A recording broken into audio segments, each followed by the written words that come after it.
Great. Good evening, ladies and gentlemen, from wherever you are watching us tonight. This is your host, Okothopon, and of course, this is the debate night by Comfy Voices. Today being the 19th day of August.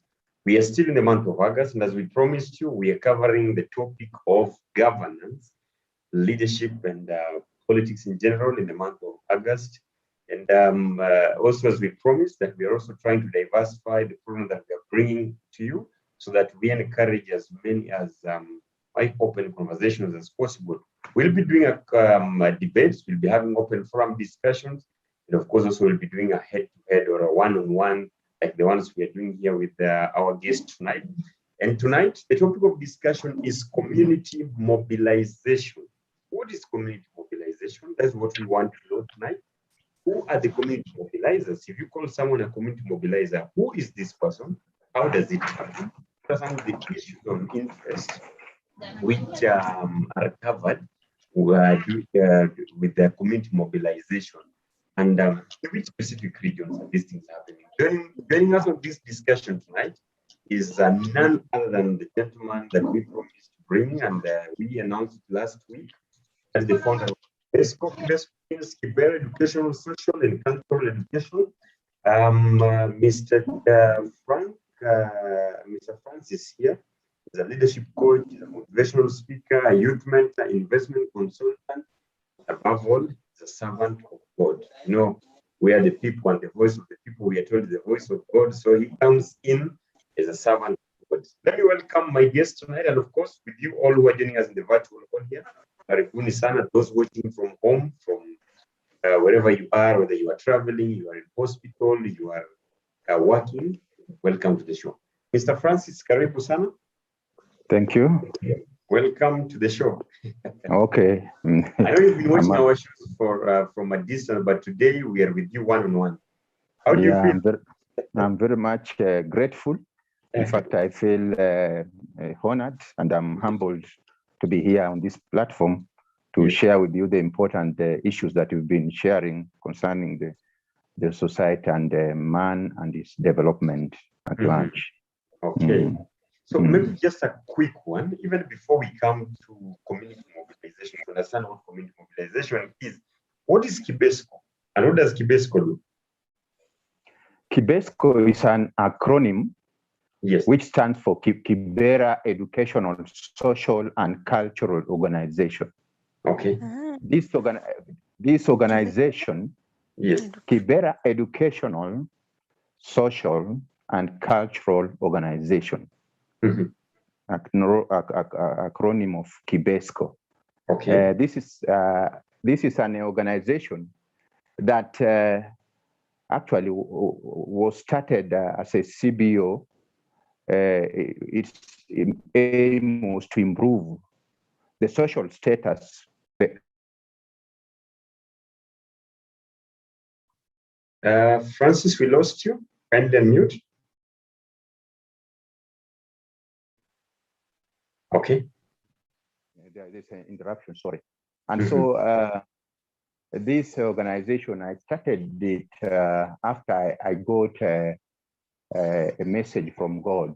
It's a divine program because it recognizes the significance, the value, and the importance of the human life, directing me to deal with those ones who are in those vulnerable areas like Kibera, people who have got no hope, who see themselves not to be able to be disadvantaged. But the voice of God was telling me the otherwise. Okay.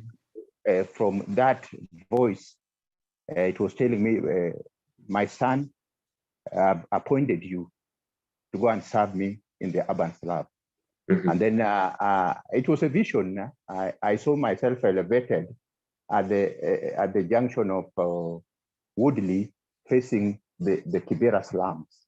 So a picture was shown to me, and then it was actually the slum was referred to a valley. Look at that valley. And when I looked at the valley, I saw very many people who are residing there. Then the voice was telling me, look at my wealth. You see all those people? That is wealth. I wish they know the value the capability, the worth that is in them, so that they can come out of that that perception that they are that they are at disadvantage and that they are lesser people like other people. So go and start something that can make them realize that that's not their position. Okay. So I think that already even explains the vision. He now that already explains the vision that we're talking about here. So you're saying you looked at that and you said you want to set up something that will help you challenge the people to discover their full potential, right? And to me, that's been why we invited you to this great session, because these are the kind of talks we want to hear. We want to hear who are challenging young people, whether they are living in Nairobi or Western Kenya, Central Kenya, the coastal region, Rift Valley, to be who they need to be or to discover their full potential. In the virtual hall here, I have Abongo Dan joining us from Ugunja in Siaya County. We have Derek Were joining us from Nairobi. Lynette Opondo is here with us. Lord Bashir is here with us. Manot joining us all the way from Nyeri. We have my good brother Oisa Uduho, so Sudanese brother here living here in Nairobi. Then Omukoko joining us all the way from Kakamega County. That is in Mumias. Shalom here in Nairobi. Karibuni sana. So we are engaging Mr. Francis on community mobilization. Let me ask maybe just a quick one, then I'll throw it back to those in the panel. So, Mr. Francis, what is community mobilization? When we say that someone is mobilizing a community towards a certain cause, that someone is more prepared, what is this community mobilization? First of all, what is the community? It is an extension of a family. The core unit of life is a family. The head of a family is the father. For my case here, this is a father God who was talking to me after seeing his siblings, what they are going through. So community is just an extension of a family that has brought more families together who are staying together. These people must have a goal, an objective. They must have dreams and visions that they want to pursue so that their life can improve. And so that is what I call a community in simple language. So, Mr. Francis, on my side, I would like to pose a question to you. What is it that you saw in young people that even at your age, having struggled with your own challenges in life, setting up your own programs, but you still felt, I need to come back and start something for the young people? What is it that you saw in the young people? Some call it the lost generation. Some call it the hopeless generation. Is that what you saw? No. Actually, it is the love. That recognition, after that recognition of the significance of the life of human being, and as a father, I'm a father, I looked at the young people and I realized that even the people is telling me in the slum, the majority are the young people. And these are the drivers of any change. These are the people who are energetic. They are young and their brain is at its maximum. They want to explore. They want to go for new things. They want a transformation. And so that's why I had specifically, strategically now choose the youth. And I wanted to do that through pre-activity, through training them to understand whom they are, leadership. Because leadership is the first role God gave man. If for Christians, if you can recall the creation, when you open the Bible, when God created man in his own image and likeness, the first role he gave him is leadership, to go and dominion over everything. So that's the first role. And it is through this leadership that all what God intended for man was to come to fruition, and so that the name of God should be glorified. So it is through whatever man was supposed to go and do after discovering his purpose that will bring all the solution that man would like on, or would want on earth. And so I looked at the youth as the majority, and these are the people who are very much vulnerable because of the bad governance or the culture that have been brought through up to where they are that causes the unfortunate situation that they are going through. So I wanted to target them so that I bring that awareness, the knowledge of their significance of their life, and then the purpose, why God created them, then the capability after that purpose, that potential inside them, and the solution that they're looking for is inside them. So I came up with a leadership training. Then I discovered that man is also incomplete without resources. So I brought it another pillar is livelihood. I teach them how to manage their finances and their businesses. Then I network with other organizations, like-minded people, to improve their life, to remove them from the unfortunate situation that they are in. Let me ask, while growing up as a young man during your days, maybe when you are or at the age that most of us are today, maybe life for you as a young Kenyan was a bit different compared to the kind of life that we're having today. Maybe those were the days when going to school meant something. Because nowadays we say it looks like going to school is a rite of passage.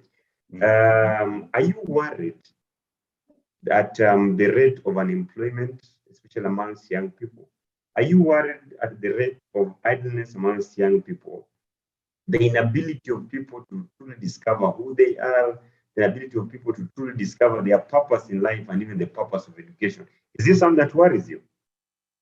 Very, very much. In fact, that is the reason why I started Kibesco, because Kibesco carries those solutions. First of all, is a young man discovering whom he is. We find out that due to the systems that have been put there, a young man has been defined and given a standard, which is a wrong standard. It's graded by either grade A, grade B, grade C, according to his qualification in school. That one does not define what a young man is. A young man is a complete creature from God who is created complete with a lot of all the potential. What he needs only to discover is who is he, identity. Then he finds out that he's a complete being. God has never made any mistake in creating any human being less. And so no human being is lesser than any other. What is important is discovering your purpose.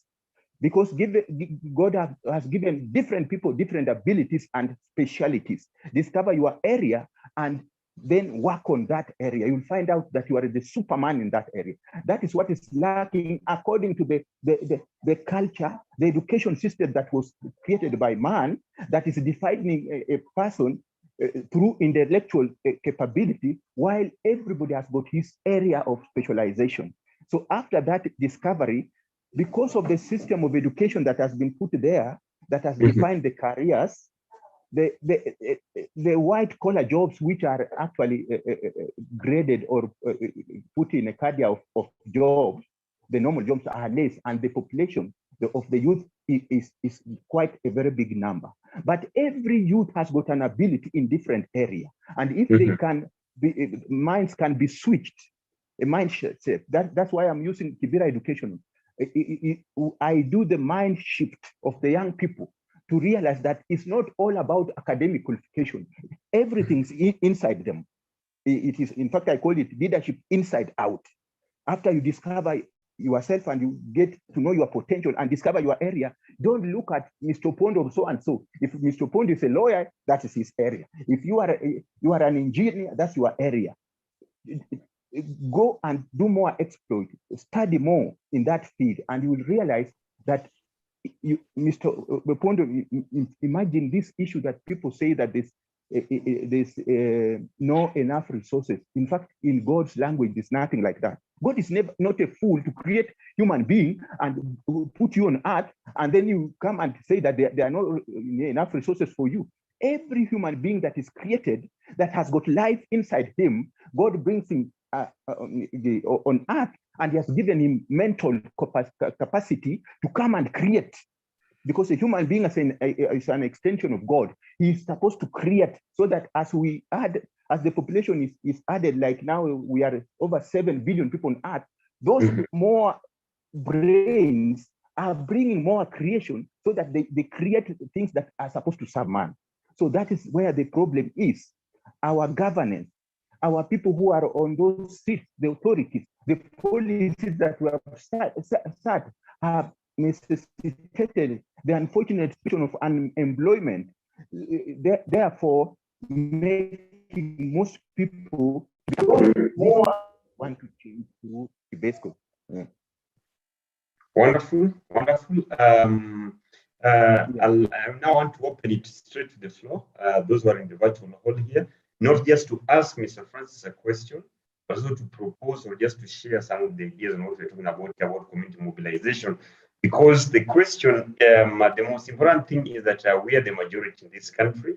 So maybe my question to all of us here, do you think, are we as young people doing enough to play the critical role in changing the communities that we want to change? That's the question I would like Abongo to address. That's the question I would like Osore to address. The Requere here, Manoti, Ohisa Oduho, Osore, Shalom, and everyone who is joining us here. That's the question I would like all. Excuse me, before you ask, could I just interject? Yes, yes. I wanted to add something. Okay. Actually, our program is about the welfare Mm-hmm. of the young people. After realizing this unfortunate situation that they are in, that has been brought about by the history of what they have passed through up to this particular moment that has to be changed. And this change can only be done after the young man realizes whom he is and discover his purpose and come into action, become a practical, come into action, not to wait. There must be a mindship, and there should be practicability of the young man coming into the scene, not to wait that he will be told. He has to come into the scene so that he now start participating in the day-to-day affairs, including governance and any other participation that can improve. So what you are saying, yes. If I get you right, that a young man, and in this case we mean a man and a woman, right? Yes. The young woman must rise up, discover what he or she is capable of doing. Now, my question to all of us, again, back to everyone who is in the virtual hall here and those watching us from home, what is the challenge? How is it that young people are not rising to take the sport that they need to take in the community? What are some of the barriers that we are experiencing? Because when you talk about community mobilization, it's about also young people coming together to champion for certain agendas. It's about young people coming together to champion for their businesses, about young people coming together to champion for certain rights, to champion for, certain fights that we need to achieve in the community. So, Mr. Francis, maybe I'll just allow you a moment just to take maybe a glass of water. Let me throw it back to those who are also joining us from home. In the virtual. Ohisa Uduho or Manoti, if you can hear me, let me just hear maybe what is really preventing young people from discovering their full potential, especially in their communities, that will eventually lead them to taking the leadership mantle in their communities to inspire that change that we want them to achieve. Sorry, or even Dan Nabongo, anyone who's willing, you can just unmute. Let me see who wants to go first. This by joining us from different parts, or even Lynette, you are here, and even Lord Lushiri, yourself, you are here. Shalom, you are here. Anyone would like to go first? Sorry, Sabine would like to go first. Maybe just an idea on what is it that we're not doing right that needs to be done so that we can take over. Ohisa Oduho, go first. Your hand is up. Yes, thank you, Brother Opondo. Just to confirm, can you hear me properly? Very well, very well. Yeah, thank you. So I think, it requires, on our part as young people, the mantle of leadership, or more so here, which is required in our situation, is a revolution, is one in which whose challenge cannot be ignored. Given the endeavors of revolutionaries of times past, we here today cannot ignore the fact that those who are in power are concertedly making efforts to ensure that the young people are divided and do not come together to organize themselves, because as such, therefore, we find that the status of the politics, not just in Kenya, but throughout the continent, is one of populism. It is not one of ideology. And we find that majority of young people are greatly detached from the subject matter of ideology. And at the core of politics, there is always ideology. And we find that the leadership that has been and that is currently in place is responsible for this detachment of ideology from politics, whereby we find that populism, hence, is what rules the day. So we find that those of us who may call ourselves revolutionaries today as young people, we find that it requires exceptional circumstances in which young people can rise up in the position of leadership. For example, the young man from Igembe South, who was able to take the reins of his constituency. And as such, we find that such exceptional circumstances are rare in themselves, and that the danger must also be highlighted. That those of Tom Mboya, when they were young during their time, faced the ultimate danger that we also face today as young people to bring about the ultimate change that we need. And this is a group of people who are ready to kill, if need be, to maintain the status quo. And as such, at the end of the day, the challenges that we are facing as young leaders is something that cannot be ignored. That it requires exceptional circumstances, and surely we find ourselves in circumstances most exceptional. That at the end of the day, the challenges that we are facing today are very peculiar. They are different from the challenges that revolutionaries of times past faced. And as such, we find that the enemy here has only grown stronger. And we, the people, have been made weaker. And we find that, the approach that is required is one that is not conventional, and one clearly that is not in the book, because clearly we're trying to attempt to do something that has been attempted before, and those who have attempted those things are today known as martyrs in the movement. Okay. So I'll get back to you, and together also with Mr. Francis. Let me hear Daniel Labongo from Ugunja that is Share County. Would you like to add your voice to this conversation? Lynette Opondo, you are here. Manoti from Manyeri County, that is our social media influencer. Would you like to add your voice to this conversation, brother? Let me hear from you. What are some of the challenges facing young people that actually we've been unable to mobilize ourselves within our communities to drive the change that we want to drive? Someone by the name Boaz Ogala here says, young people want jobs to run their daily lives. It will be hard to mobilize people if I can't take care of myself. So maybe, Boaz, to you, my question is, are we able to mobilize ourselves to create those jobs for ourselves? Because we are the majority, we're the most educated, we have all the skills, we are the brightest and everything. Lynette Opondo, your hand is up, and Newton, go on. Lynette Opondo? Yes, hello everyone. Turn on your video, madam. Is it possible? Yeah. Okay, kindly possible. If it's okay with you, go ahead. Okay. Yeah. So be on my side, one of the challenges that I feel is really affecting the young people is the way we have been designed from the institutions. Okay. That is from the institutions of learning. That is, let's say, the university and the college. The young generation is designed in a way that they are in need of white-collar jobs. Mm. If you look at community mobilization and community participation, requires you here in the community at the grassroots level. Mm-hmm.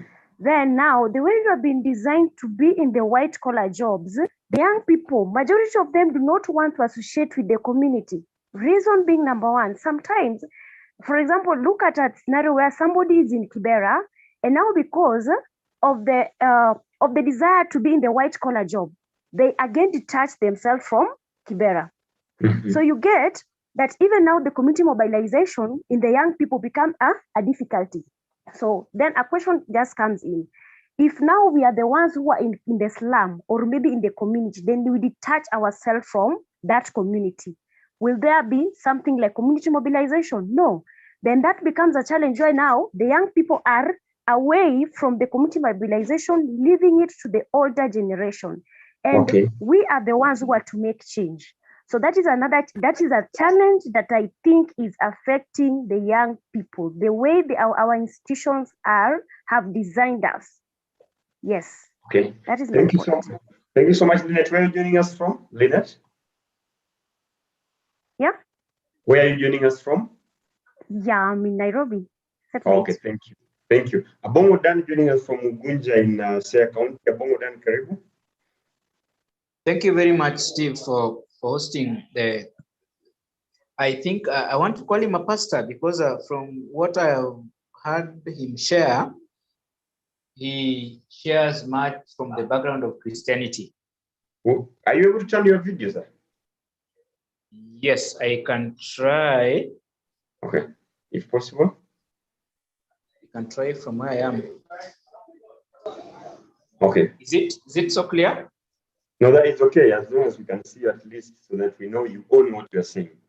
Okay, thank you. So maybe your thoughts on some of the things that are blocking us from achieving our full potential in our communities. Why can't young people just mobilize to find solutions, lasting solutions to young problems? Yes, I wanted to connect it from what I've heard him share, and I want to confess that he's sharing it from a Christian background. Steve, when I finished my Form 4, I joined a ministry called Kenya Students Christian Fellowship. I volunteered with the ministry for around 3 years. By Steve, you are referring to me? Yes. By yes, Steve. yes, yes. Oh, I'm Opondo, not Steve. You're Opondo, sure. So I wanted to know, because as I join other speakers, the biggest challenge has been our upbringing. Some of us grew up in a community where things will be shared generously and no one will want to complain and take credit on what has happened. Yeah. Today, we live in a generation where people are too selfish to an extent that if someone has information and has an idea, then they want to keep it for themselves. They want to run with it alone.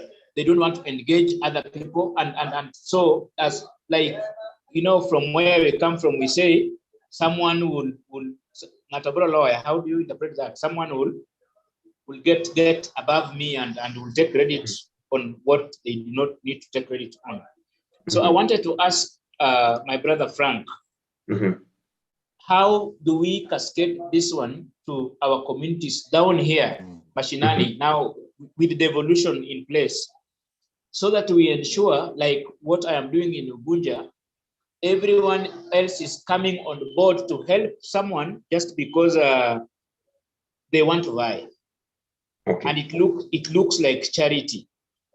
Instead of working with this person in the processes of development and telling this young person that your future does not depend on what you get now. Your future depends on this and this and this journey, and these are the steps. If you do this, you will reach your goal. Probably he may want to clarify that. Thank you. So if I get you right, the question is, how do you mobilize the community behind you and behind an idea without always making it look like charity and for political gains, right? Yes. Thank you. Mr. Frank, maybe before I come to you, Osore Sabian, you're on the call, sir. Osore joining us from Kiambu County. Unmute and turn on your video kindly. Hello. Yes, we can hear you. Yes. Your main question was, what is hindering us for this development? Yeah, from discovering like our full potential of rallying community behind certain change journey that we want. Allow me to pick it on a basis of a different mindset, whereby you understand that the generation that we are living into, the youths are afraid to go hard because they have this mantra that if I go hard, I won't let myself to be sacrificed as that a clarion call, that ambassador that is required outside there. So you find majority of youths don't want to go hard because they are afraid. And if I trade back towards the generation that we call, I understand my brother Duho talked about the martyrs of that generation. They didn't fear anything. But what about us? We are afraid.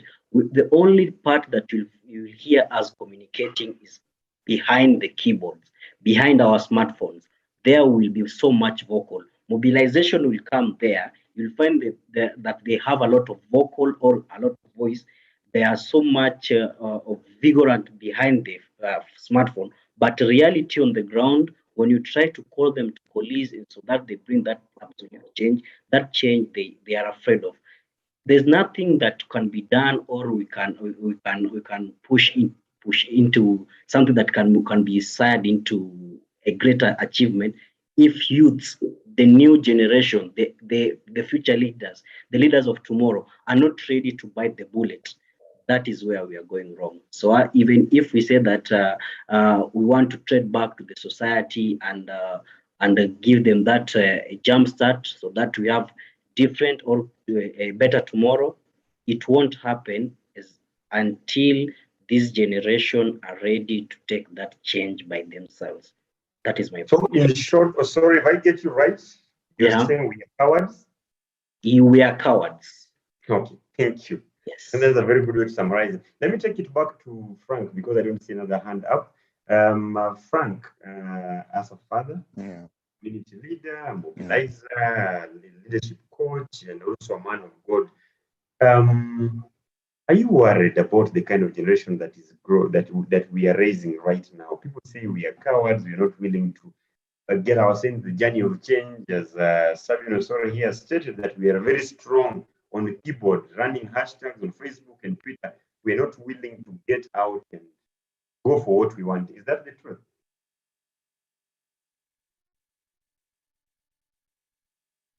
I would say this.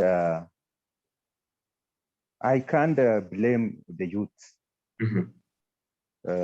because of the situation that we are in now, what they are going through, or because it is not their make. As a father, I want to admit a sort of a shortfall as a parent, because a youth becomes the person he has been brought up to be. That's the nurturing I'm doing. A youth is just a reflection of the mentor, the father, or anybody who is around him, because he's brought up in an environment. It's like a prison, because it shapes him into a certain direction to become a person who has been defined by the environment and the rules and the norms. You see, I'm talking about Kibera culture. By culture, I meant we are supposed to transform the culture that the youth have been brought up in. I was referring to a kingdom culture. A kingdom culture is a culture that makes a young person be brought up knowing that inside him there's everything, and in his environment, which is if you talk about the kingdom, you are talking about a king. In his environment, there's availability of everything, and so he lacks nothing. So he should grow up with that understanding, and his head should always be up. But this is not the situation that our young people have been brought up. Our young people have been brought up in a different culture that has demeaned them and has not given them space. Our motto is occupy, become and occupy your space. We need every young person to mature. When you talk about become, I mean by growth. Inside growth, there is the level of maturity that when you become responsible. And this cowardness that the young people are talking about is very right. They are coward because they have been brought in an environment that is explaining that they don't have anything, or they don't know anything, or they have not been given room to participate to sit on the table where decisions are done. And this one brings the issue of parents on board. There's a problem between a communication between parents and the young people. The relationship in homes is not as what God intends it to be.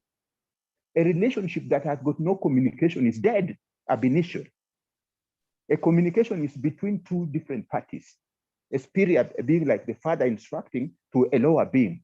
But this communication has to have love inside it, to have an ear to listen before a decision is made and give room to both parties to air their views. That is lacking in the society.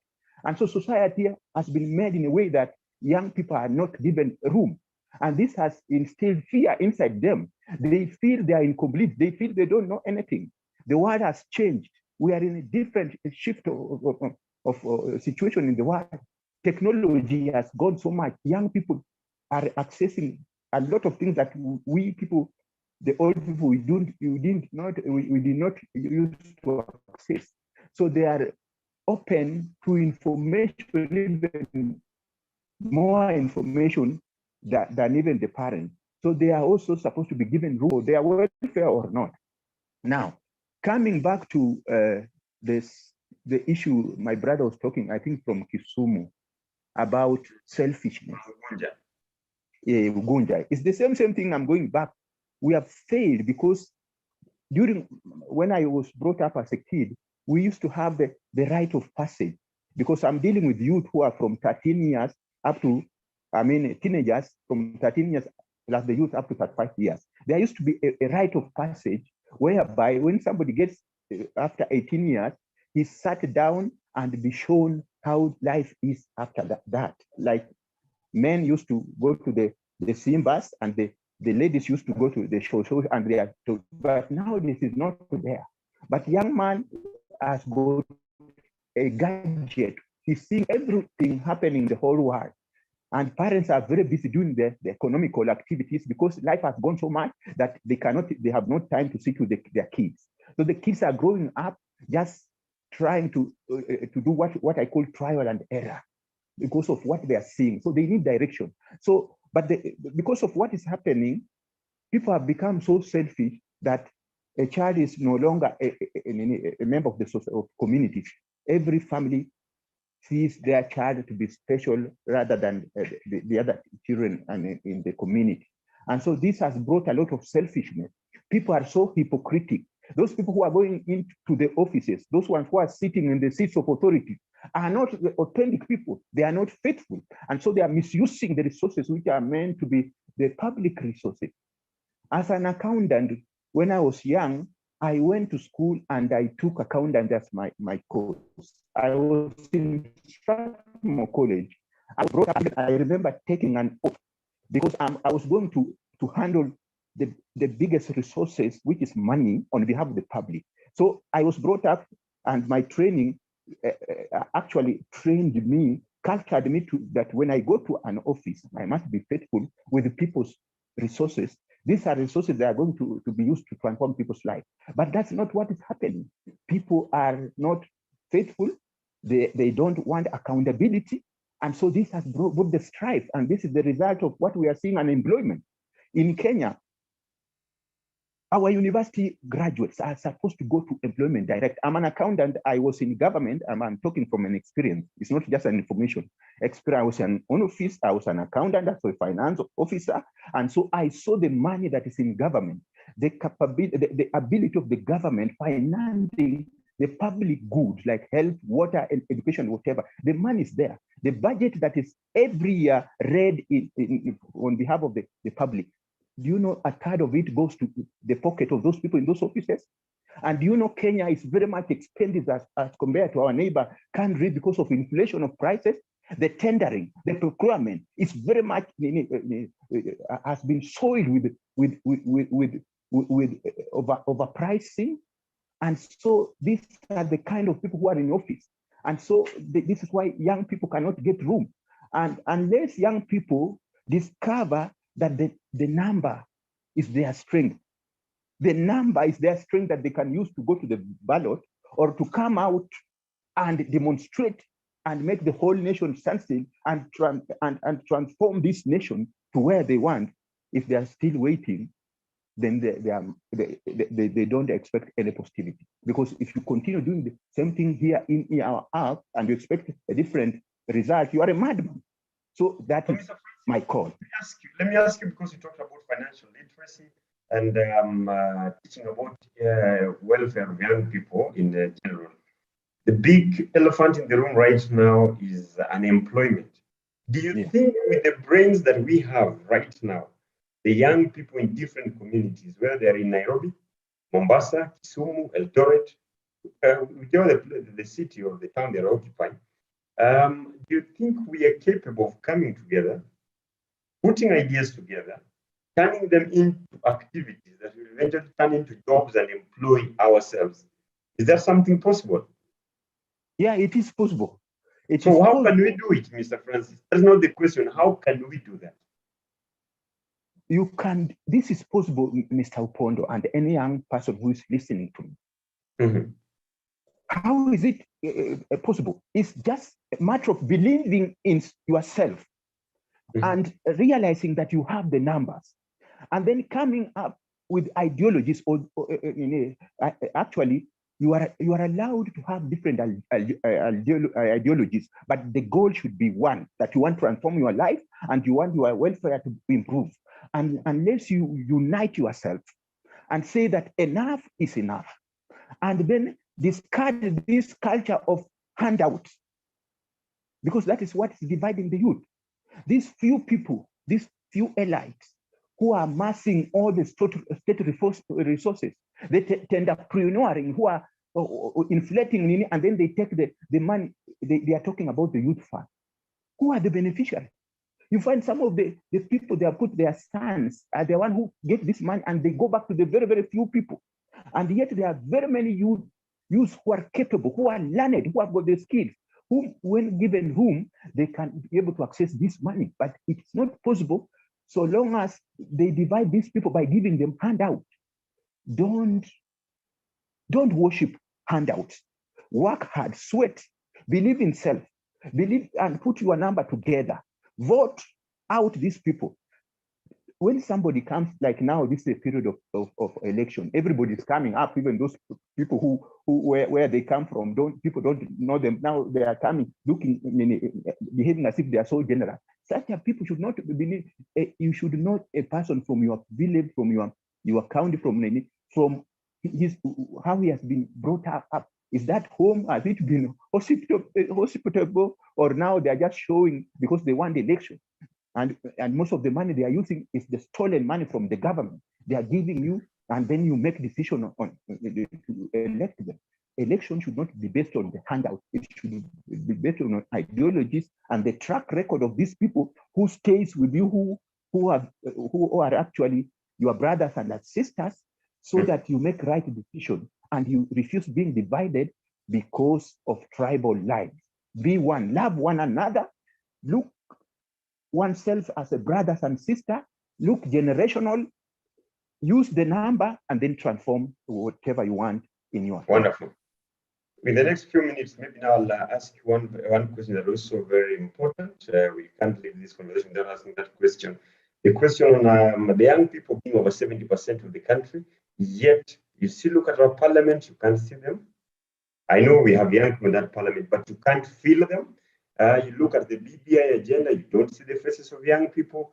You look at all the campaigns which are being launched across the country, you don't see the faces of young people. Regardless of the political divides, regardless of whatever the transformation are happening in the country, what can young people then do to occupy those spaces? Moving into 2022, what exactly should we do so that those who are choosing to contest can win the seats, and those who are still not feeling okay or not ready to vote should see the reason to vote? What should we do, Mr. Francis?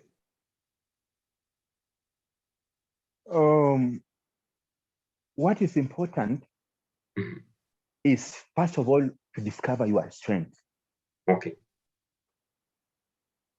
After noticing the strength that you have, put aside this cynical, these compartments, the eye of looking, giving different colors. This is a blue, this is a cube, this is whatever. put that aside.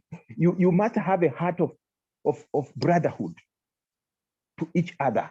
If you want, actually, nothing is transformed when you are seated, and be ready to face the pain. Gain comes after pain.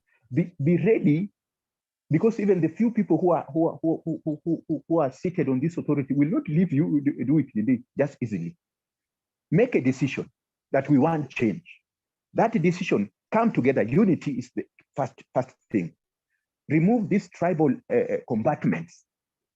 Then decide that we want a change. We want to transform things to a betterment. Then look among yourself. You know yourself. Those people whom you can entrust. And when you identify leaders among you, leave your selfishness. Look at the common good. What will be the result at the end? Because every young man is supposed to be, especially when university degrees in Kenya. Kenya has got that capacity. But this thing of looking at each other as different tribes and then accepting to be divided through handout. When they bring the money, those stolen money, just take them, but let them not make be a decision for you to vote for them.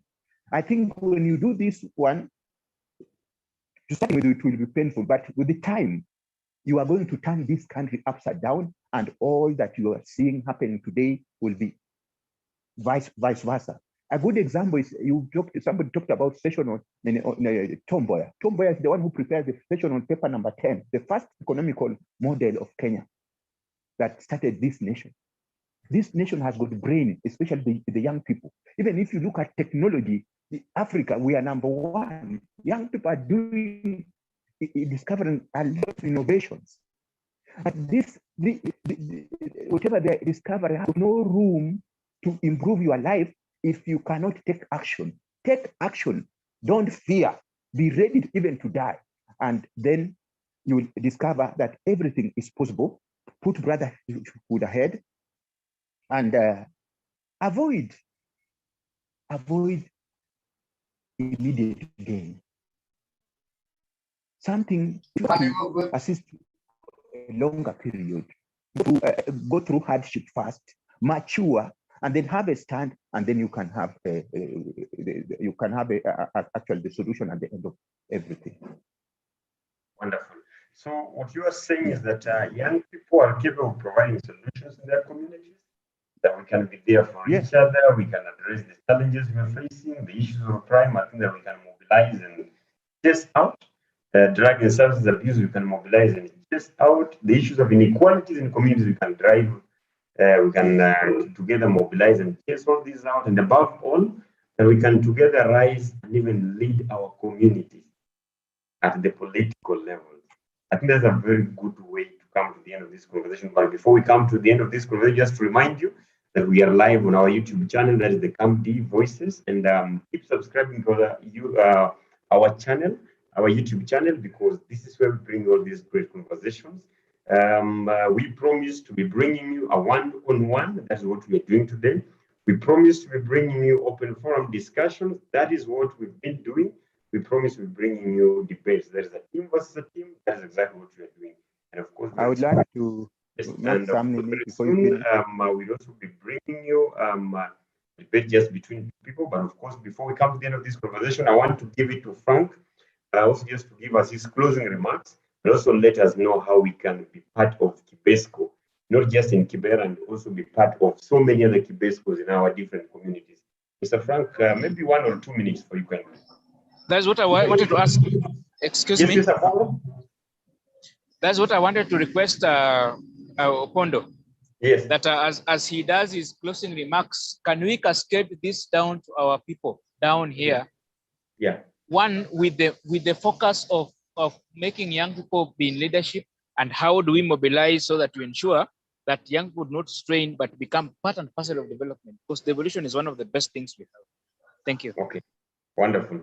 So, Mr. Frank, even as you give your closing remarks, then also the big question here is, how then do we take the things we are doing here virtually or even at like the basic the level you are working in, there's that zipeleke mashinani. We want to see these things happening in Mumias, in Ugunja, in Uundanyi, somewhere in Taita Taveta County, somewhere huko in Shanzu, Mtwapa, Mombasa. Yani nataka zifike mashinani. How do we take these great ideas, initiatives to the ground? Actually, first of all, you have to believe in self and make a decision. Because you remember, I told you that nothing will change when you are just seated down lamenting, or when we talk like this one and nothing happens. You have to be involved in this transition.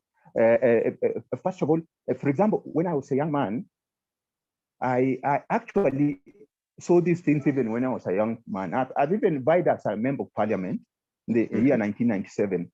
And then even last election, I wanted to be an MCA with that burning desire to bring transformation. But I discovered you cannot work alone because these people have ganged up. That's why the first key thing, young men, unite.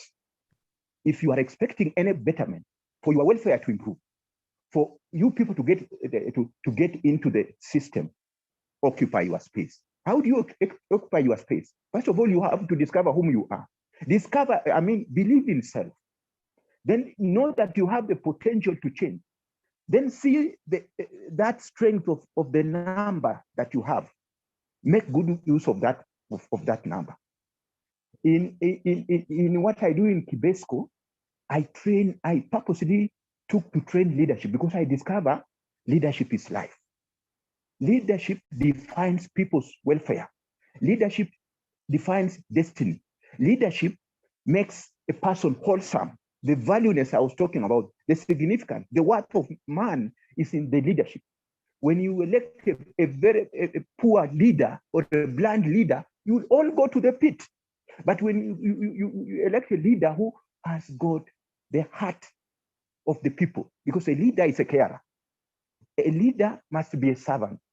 Public leaders must be servants. If you are not ready to serve the public, leave the space of leadership, do your private business, make money, and serve your family. But if you are thinking about leadership, first of all, you must be a carer of the people. You must avoid selfishness,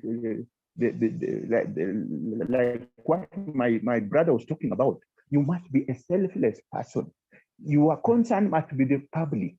Your concern must be the welfare of the public. And that's why you must always, when you are sleeping, anytime you wake up, you must be think about the welfare of the community. How is their health? Are they getting their amenities like water, education, food security, and whatever? Security. Those are your concerns. A leader is a father, and you are the young people who should be prepared to be good fathers to change this country or this world tomorrow. Look at how will be your children tomorrow. You are here today, you don't even have employment. How about your children tomorrow? Who will come to do for you? Take the space. Take the space. Don't fear. Make a movement.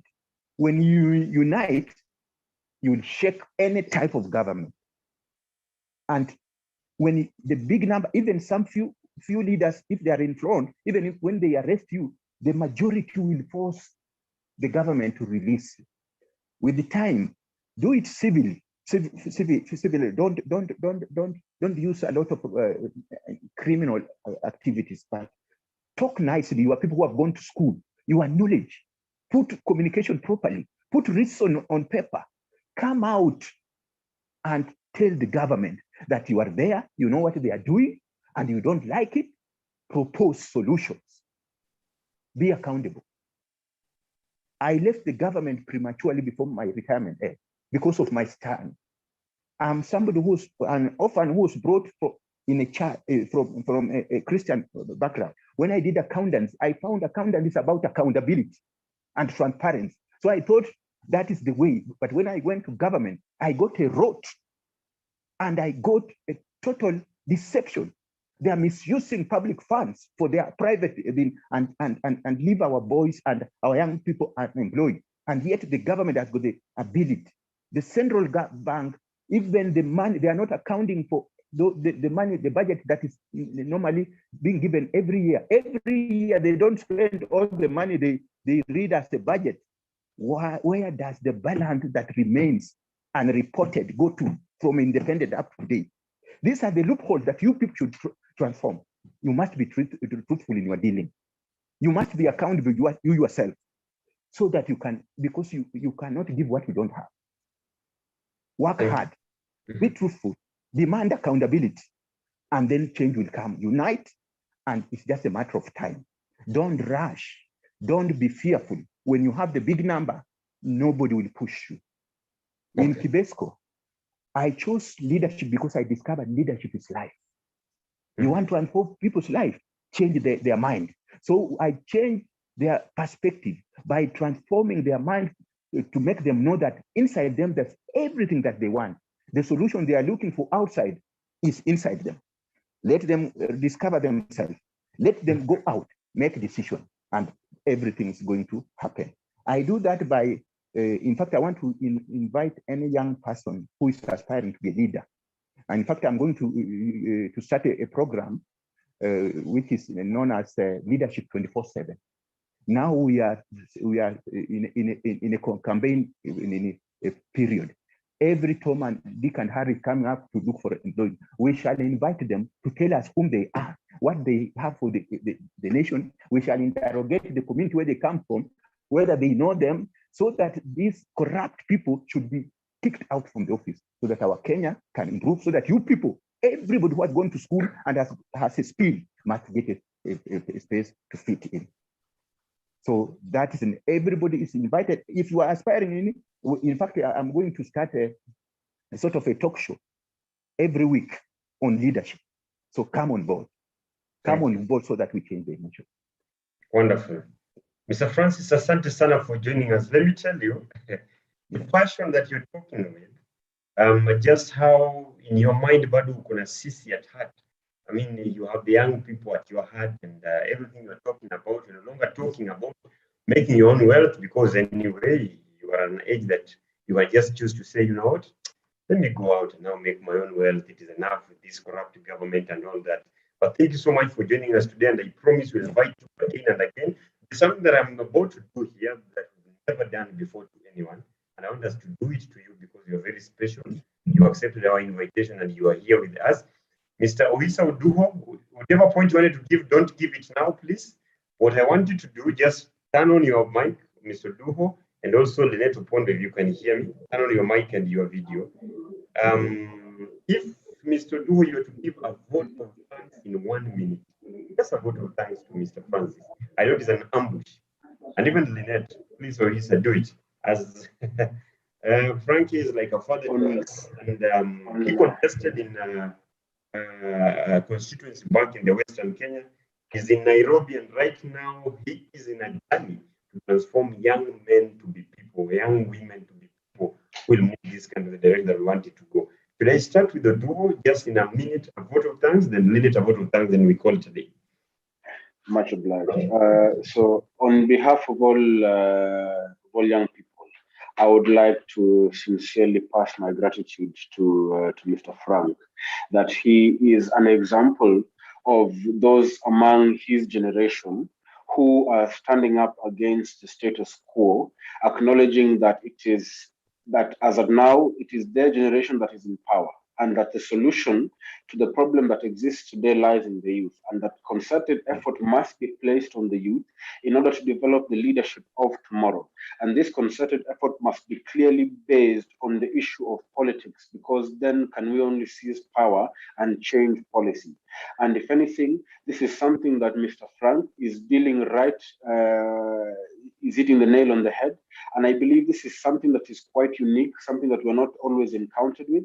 And I believe the leadership program that he's talking about is something that definitely young people should be part and parcel of.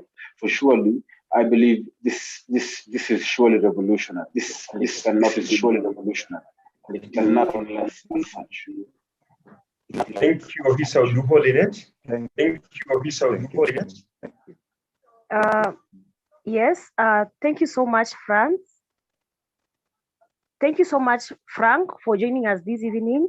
You're just a wonderful presentation for the youths.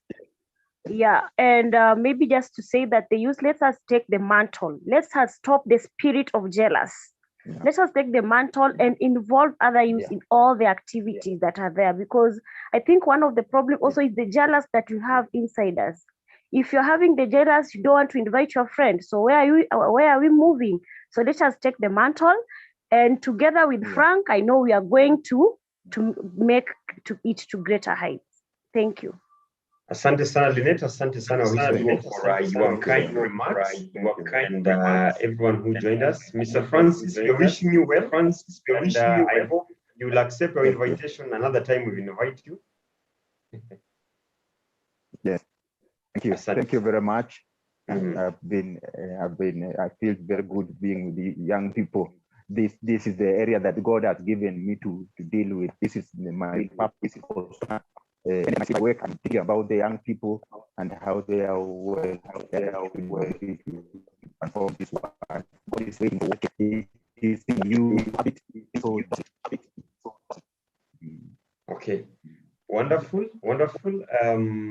everyone who is still watching back from home. Dr. Pondo. Yes. Before the speaker leaves. Yes.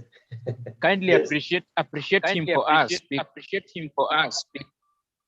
Because you know what you can do, Mr. Daniel, Mr. Bongo, do it yourself. You have the opportunity, please. I can't express in the best words that you have. Do it kindly. I want to appreciate Mr. Frank because you know, people have lost hope in life. True. Young people have left this life for no one else, and they are saying, you remember what has happened in Kayole this morning? Yes. You see the way young people were combating policemen and like with gunfire, with everything, that everyone was ready to die for anything. Yes. So program that he has brought up is so important for us. And one thing we know all over Kenya is we need to instill hope in our young people that all is not lost, irrespective of lack of jobs, lack of everything. Nothing is lost, and we can redeem ourselves and come up and make this country a better place to be in for our children, our children's children, because it is about us now, and it is never any other time. It is now. Thank you for him, and please, if you will invite him next time, and he is also telling us that he will have such of these programs, we will appreciate. Some of us who are surviving in the wards will appreciate having this program, so that we also know how to handle challenges that are in the ground. Thank you. Wonderful. Asante sana Frank Bongo. Dana Bongo. Frank, Mr. Francis Onona, you are winning so many hearts. Asante sana for what you are doing. And let me also just explain to everyone who is watching, who are we targeting with the one-on-one? Who is our eligible guest on this panel? A guest to us on this panel is someone working for young people, and someone working for this country and working for this continent. That is the person we want to host on this panel. So we are running away from the whole idea of young people complaining now to someone engaging young people in providing solutions. Have a good night, everyone. I've been your host of Call the Opponent Debate Night. And to everyone watching from home, let's meet again next week on Thursday. Good night and have a nice